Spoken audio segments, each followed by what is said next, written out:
Hey, good morning from beautiful Costa Rica. Gio here. Um, Another imperfect podcast. Again, still don't have a name for these. It's just hit record and share. And it's been such a difference from when I first embarked on recording podcasts, where I thought everything had to be perfect and edited, and the intention was, oh, we're gonna grow this and reach a lot of people, and boy, how that's changed over the years. Even hear some workers in the background, which I'm grateful for, on a Saturday morning. You know, people want to get up and work, and especially in Costa Rica where things move very, very slow. So I'm back here after an incredible trip to Peru. My last update was after Machu Picchu, which was the incredible ruins on top of a mountain, which I still can't fathom how they built it.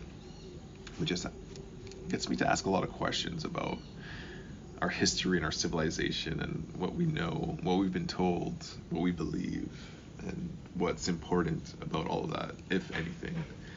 Um, Maybe I'll just start there. You know, sharing some concepts with a friend, just about things I've heard that I'm not sure if I believe, like around like flat Earth and concealed history, and some of the symbolism in movies that we watch. Um, if it's this shared consciousness around potential truth in our history, or if someone really knows and they're trying to sort of leak clues to us. For example, I saw a post today about that HBO show, um, Game of Thrones, and how there's all these kingdoms that could be in different lands, and maybe there's a flat plane that goes on forever, and the ice wall can be like Antarctica that's wrapped around the Earth. And if you don't know anything about the flat Earth theory, I'm not saying I believe it. It's interesting to look into, and you start to think, like, obviously humanity, I think, is civilization's more than 6,000 years old. I think this technology that we see remnants of in Lebanon, at Baalbek, in Peru, Machu Picchu, the pyramids, like there's a technology that's missing. Um, Definitely a technology that's missing, and some insights that came to me also, about this energy grid and how it may have been dismantled at some point for some reason. It could have been a natural disaster that took it out. But I think it's this natural flow, um, of humanity trying to break free, to evolve past a certain threshold. And I think it's the next threshold is this conscious evolution, or maybe it goes back and forth over thousands of years. And maybe it's just this realm that we call Earth, or 3D, or whatever we're going to call it, that's always going to be like that, moving back and forth through this light and dark and technology and reset, because it's the perfect place for souls to evolve, for us to come and have a spiritual journey, because it has that duality. It has the light, the dark, the challenges, the ups and downs, and it's perfect for learning as a spiritual being. What it's preparing us for is a whole different question altogether. Like, who knows? And that's part of the mystery. If you knew, your decisions would be much better. But to get a really clear, as they would call it in like the computer and tech world, like an A/B test, you want to compare apples to apples. You don't want to guide the variable too much in a push in a direction. You want to actually have a true test to see what happens. You got to put a human being through it. And so I'll talk about some of the insights that came around that. But another movie that they talk about is The Matrix, when they talk about Zion and the machines that were keeping humanity to a certain level. At 7 times they would come and it would um, destroy it right back, but they wouldn't destroy it all the way, and they'd leave just enough to rebuild and come again, I guess, until they were ready to consciously evolve, or Neo comes out and kind of sets them free into this destroyed world, or back into the computer, I don't know. So is there a Neo? Is the Neo inside of us? Is it the collective awakening of humanity that we're waiting for, and that this universe, or this reality, or maybe it's a computer simulation, maybe it is the Matrix that's trying to get us to evolve? Who knows? And that's a very interesting ramble to start this podcast with. But maybe we'll come back to some of those ideas as we go. And these are always going to be kept short, 20 minutes to 25 minutes, or until I'm finished expressing what's on my mind. So thank you for listening, guys. For those who have reached out and have given me feedback, and I love insights on what you guys think about these kind of topics. because it helps me to expand my perception. And that's interesting too. Like, I find the media is really trying to push us in one way, to have fear about speaking about different views or different ideas, not to question as much, and to feel afraid to be canceled and all this bullshit. And I'll talk about a few things around that, kind of. Something that came up in one of my journeys with San Pedro around what is privilege? What is it really? As a white guy, I'll share my experience with that recently, being a bit humbled out in nature. And so I guess we'll go back to the trip, which was amazing. The next couple days, initially I was supposed to go down there, and I held off right to the end to make a decision, because it was a big decision for me, being in Costa Rica, traveling to Peru. A lot of instability in the world right now. Travel seems to be normal, but I know that can change on a dime.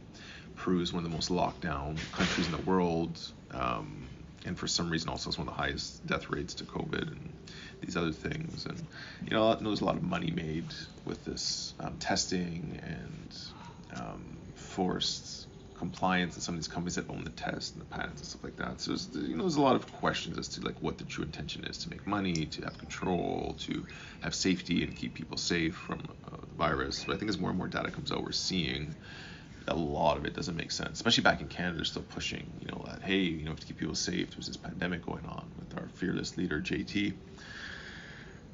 So I decided to go, and one of the reasons I went, because I always wanted to do ayahuasca deep in the jungle. And some of you may be surprised to know that I've done ayahuasca so many times. I've done my first time in Brazil, which wasn't really a traditional jungle setting in the middle of the Amazon. It was on an island in Florianopolis with a facilitator who had definitely a lot of experience, written a few books about it, but I was still going for that jungle experience, which I have yet to do. And I'll tell you why that happened. After the two ceremonies, we did the first ceremony, I shared a bit about that. Second one, we went to Machu Picchu and drank some huachuma before heading into the temple, which was an interesting experience. Then we had a couple of days off. I went to go see some sites, and some of these sites were just incredible. Some of the stones up on a mountain, hundreds of thousands of pounds, and I think the strongest crane today can only lift like 20,000 pounds. And so you look at that and you're like, what is going on here? How did they build this? Why did they build this? And there's definitely something we're missing or not understanding. Were there giants that could lift? Was there technology here, like in the Bible and some of these different texts about sound technology that was used? But I don't think it was singing. It could have been, but definitely something was lost. And around that day and that time, the conversation came up where some of the medicine family started to mention that, hey, maybe it's not a good idea to go to the jungle. We'd love to do a few more ceremonies and continue this journey. And I immediately sort of felt kind of resistance to that idea. We'll just put it that way. And one of my most impactful books I've read was called The Surrender Experiment by Michael Singer. If you haven't read it, I recommend it all the time. It talks about him surrendering to life and allowing it to unfold, and not trying to judge the outcome of a decision or try to control the outcome, because in those moments we don't know if it's going to be good or bad. Now, when you feel emotional about something, it's very hard not to react, and that's something I've been working through in my life. And a lot of the time growing up, always wanting to be right and to at least argue my points and to share the way I feel and to be heard, etc. And so as I feel this conversation coming that night at dinner, it came up, hey, what do you guys think? And at my table, I was like, hey guys, we gotta stay strong on this. We gotta go to the jungle, and let's just make sure our voices are heard. And maybe we can we all love the Wachuma experience, and maybe we do another Wachuma at the end. And facilitators, I don't think we're interested in that, just based on some past experiences of mixing medicines from different facilitators too closely. But I'd heard many stories of people who had combined, not in the same journey, but over a week, some San Pedro and nature, integrating ayahuasca experiences. And so the plan was we were going to take a bus to the jungle from Peru, from Cusco, probably about a 6 or 7 hour drive. Could be more, could be a little bit less, depending on who knows what you're going to find out here about blown out road, a little landslide, or traffic, maybe some cows in the way. And so we didn't have the conversation, but we started talking about how do we make a decision, and we started going through that. Should it just be a straight vote? Should there be a conversation first and then a vote? Should people who are indifferent not vote at all? Just put like a neutral vote in so that people are not just picking. What is the fairest way to do this? And the conversation didn't happen until about a day and a half later, after lunch one day, after we had gone to another site.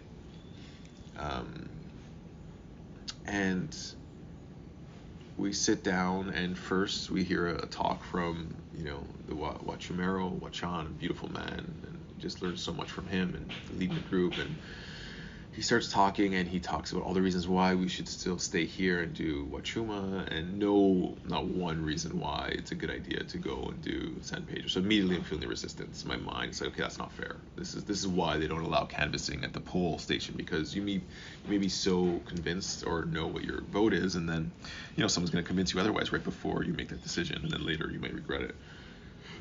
And then his wife goes and says another beautiful and very compelling argument as to why we should stay, and then our leader who organized the whole trip, the same thing. So at this point I'm like, what the fuck, this is not fair. And I'm feeling emotions come up, and they start going around the circle, but at this point I really know there's no vote. It's already been decided, and they're going to allow us to share and vote, but I knew nothing was going to come to fruition from that. And I start thinking about the first guy's like, yeah, I'm indifferent, but let's do the Wachuma, or I'd love to go to the jungle, but let's do Wachuma. So it's like they would have been open to either one, but they're going to agree with the group and the herd mentality, and this is just a reflection of everything that's going on right now in the media, and help trying to make people decide what's right and wrong, and the new thing that everyone's getting behind, and you see it all over the place. And I won't mention any specifics, but I think you know what I'm talking about. It's that power of not wanting to go against the grain and fitting in. And so anyways, so 4 or 5 people go, and it's coming to me, and I'm just like, oh my God, wanting to just say, hey, like, this is not fair, blah, blah, blah. I know that you can do these things together, and why didn't we? The big one was like, hey, like, why all of a sudden now are you saying this? If you guys been doing this for 20, 30, 40 years, you should have known before the trip. We should have just planned it that way. And then I was like, I might not have even came. And then I caught myself. And I was like, okay, I'm just going to surrender. And when it came to me, I didn't say anything. I just passed. And not saying nothing is, I guess in retrospect, is also a form of maybe protest, or letting them know that I was unhappy. But I thought it would be like the most neutral and just nice way. Hey guys, I'm just going to pass. I'm okay with whatever. And then afterwards, a lot of guys were coming up to me and saying, hey, are you okay? Whatever. Because I guess they know I'm kind of vocal. But it was probably the best thing I've ever done. I was very, very impressed at myself for not speaking, because after surrendering to it, I realized later that a 7-hour drive in that small bus would have been a hell of a journey, uncomfortable, long, brutal. Then to do ayahuasca that night, do ayahuasca the next night, and then drive back in that same bus to go back into sightseeing and all that stuff. It was the wrong decision. And what I also realized was that if it wasn't posed exactly the way it was, so if the ayahuasca wasn't there to entice me on this trip, to get me to come, I probably wouldn't have came. I wouldn't have experienced all the magic that I had. And life happens like that a lot of the time, where certain things are there to push you in a certain direction, and they're really not the most important thing, and you have these realizations later how important that was. And so the full surrender felt really good. And it also reminded me of another amazing book I read, more when I was into sales, but it's called How to Win Friends and Influence People. It may come off a bit manipulative at times, but it's really about how do you communicate yourself to kind of like get what you want out of a conversation, not to win the conversation, to be assertive, but to share in a way that's not going to offend others. Because one of the reasons why I didn't share was once I realized it wasn't a vote, there's no point in me arguing, because I can throw off the energy in the group. I might offend people. I might disrupt the energy between the facilitators. I might not have a good trip the rest. Who knows what's going to happen? It may open to more argument there. And so I fully surrendered. And I've been trying more and more to live my life like that, to just surrender. Surrender doesn't mean just to give up. It doesn't mean to just do whatever everyone else wants. It means to really just not react emotionally, and not to try to control the outcomes. And as things are happening, just to try to be present. It still means to work hard. It still means to have intention. It still means to live a life of purpose. But as things are happening, unfolding, to surrender to the process. And I guess that can apply to everything that's happening right now, being, the state of the world. And as we move through this time, this amazing time of change, Some people may feel like, hey, we need to fight. I think something's unfolding. I think there are people trying to grasp control. I think the old system is slowly dying. I think a reset is inevitable, one way or the other, whether it's the Great Reset, the consciousness reset, the planetary reset. But I think what will evolve as more and more people are waking up is a better system for all. So maybe there is this digital ID control that's brought out and this way of doing things. But I think ultimately a benevolent way of maintaining society is going to emerge and take over whatever system is put in place, that is transparent, that doesn't allow greed or can monitor it in a way that takes away power from the top and decentralizes it. And I think that's what's happening with cryptocurrencies coming out. Now they're trying to control it. Will they be able to? There's some interesting guys in the trip that had some insights to that. But I believe ultimately we're on the right path. So the next trip we did Wachuma out in nature. Started early in the day. The weather is impossible to predict, so it did start raining a bit. We wandered off, had a few cups in the forest, in the jungle, just standing there between the trees, watching the rain fall down, just being so at peace with nature. And laying in the field, playing some music with some drums, watching the shepherds with their sheep and alpacas and goats, and just really sticking together as a group. One of our leaders got super sick that day. It was amazing to see how, in other situations there may be a lot of judgment, or like, hey, this person helped organize this trip, and they're deep on the medicine. But it was just this brotherly connection of like, everyone's here to do the work, everyone's here to explore and to go deep and to see what's there. And it was a long day, 12, 13, maybe 14 hours.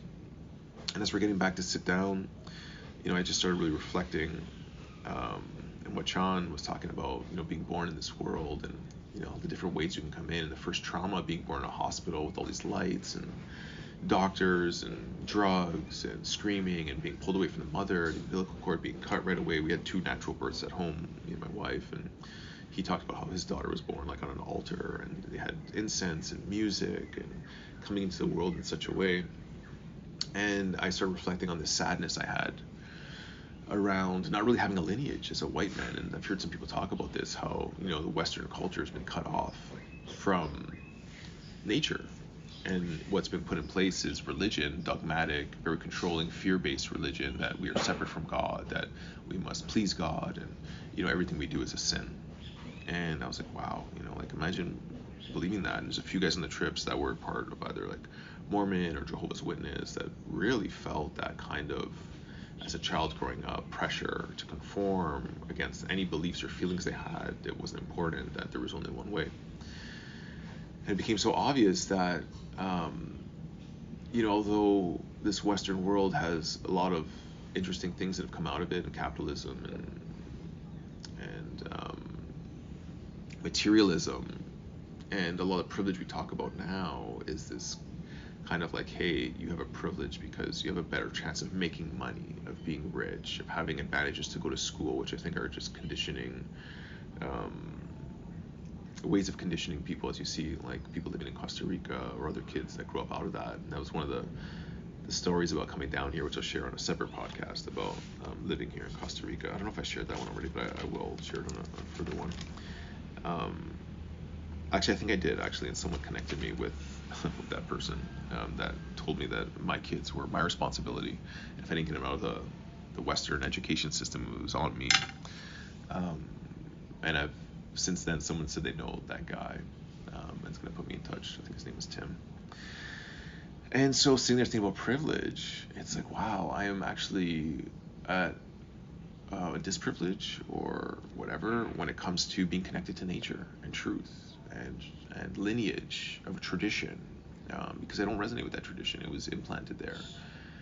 And the medicine kind of told me, is like, the most important lineage is your spiritual lineage. As you become more aligned with spirituality, it's going to bring you into these different lineages, and you can be a part of whatever lineage you want traditionally, if you respect it and come to it with reverence and humility and awe and openness. And this is kind of also very speculative, but it said all this junk DNA is going to align you to, it's going to turn on as you become more spiritual, as people become more connected, and all these lineages are going to start merging into one type of race that is aligned and together. which I found quite interesting. And so understanding that, it felt a little more comforting, I guess, is the thing, that I'm on the right path, and many others are as well, feeling this kind of need to connect and move through the bullshit, which I feel a lot of it's manufactured, and a lot of the things in the media is trying to put people against each other, trying to find differences in race and social status, and focus on the material world, and that's what really can separate us and create division. Whereas when you come back to nature, it's all there. We can live together in harmony, and use technology not for greed and profit, but to live in harmony and to help each other and to bring everyone up to that same level. As we see through COVID, this divide has become even greater, and the real divide is between rich and poor, and they're trying to make black, white, and political and medical decisions divide us. But really at the top is these people that are getting richer and richer and richer, and the divide is getting greater, and everyone in the middle, they just want to distract and fight against each other for their differences. So that's what came up in that. So I don't know how you want to digest that. Maybe you have different perspective. Maybe you think I'm an asshole and I have white privilege and all that kind of stuff, which there may be some things. I know my grandparents were poor as hell and traveled around the world to work their ass off for what they have right now, and I feel grateful that I have such an incredible life that I do not take for granted. But I do not think I'm better than anyone else by any means necessary as a human being. So I'll end that at that. And basically after that, we had one more night ceremony, which was interesting. It was amazing. We sat by a fire and drank wachuma, which is usually a day ceremony. We're a little bit more confined, so less ability to wander off into the darkness for obvious reasons. Sang some songs around the fire and went super deep. One thing I didn't really keep in mind was the length of the journey. And as they were offering more medicine, probably middle of the night, I took a third cup and eventually found myself back in Cusco, my hotel room, staring at the ceiling, super deep in the medicine. So highly recommend not doing wachuma indoors. I didn't plan that to happen, but it happened, and I wasn't really going to wander around Cusco at 3:30 in the morning. Just not sure how safe that would be. So I really had to just sit there with that, the intensity of it, and just really feeling like, hey, it might not end. I'm alone. I'm unsupported. But I guess the underlying thing was like, everything's going to be okay. Just got to sit with this and be present. And, one of the core wounds I've been working on is, fear of being alone from childhood.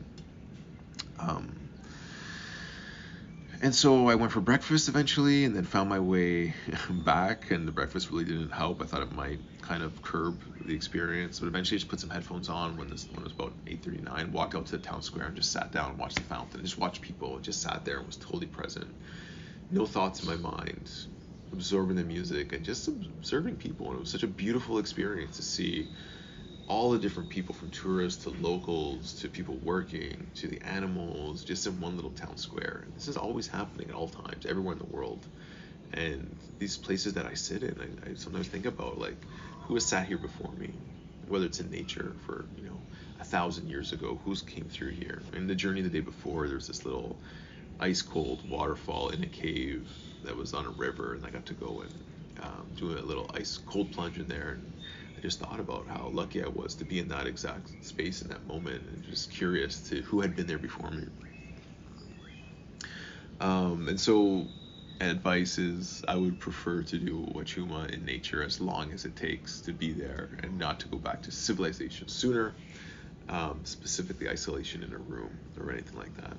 And a couple more days of traveling, and it was so much jam-packed, and I felt like there's only so many stacked stones I could see. Once you see a couple of these 100,000-pound stones, they all start looking the same, and I felt ready to go home. And I started reflecting on that, and one of the main things that came out that I want to share is, to make your life amazing wherever you go, to be excited about every turn, not to be upset that you're leaving. Because I remember in the past going summers like, oh, I don't want to go home.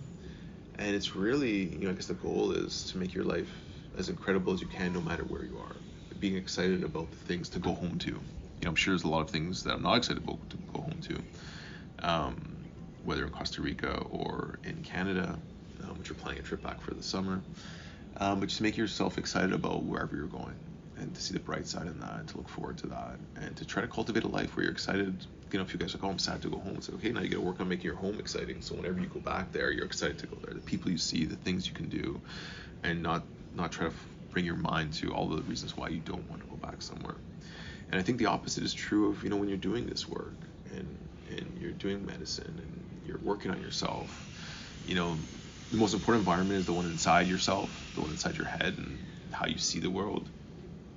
But when you're doing plant medicine, you go back to an environment that is what got you to the place you are in the first place. That's going to bring you back to where you were quicker.